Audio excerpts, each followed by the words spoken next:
আমরা 3 জায়গায় ভুল করেছি জীবনে। কয় জায়গায় ভুল করেছি একটু মুখস্থ রাখেন, কাজে লাগবে।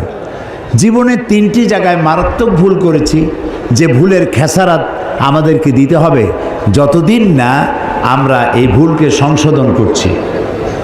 1 নম্বর ভুল করেছি, আমরা ইসলামকে মনে করেছি গতানুগতিকভাবে একটা ধর্ম, আর কোরআন শরীফকে মনে করেছি গতানুগতিকভাবে একখানা ধর্মীয় পুস্তক। আর মুহাম্মদ সাল্লাল্লাহু আলাইহি ওয়াসাল্লাম বলেন, সাল্লাল্লাহু আলাইহি ওয়াসাল্লাম, তাকে মনে করেছি শুধুমাত্র একজন ধর্মীয় নেতা। এই 3টি ভুল করেছি জীবনে, বড় ভুল। আপনারা কি আমার সাথে একমত?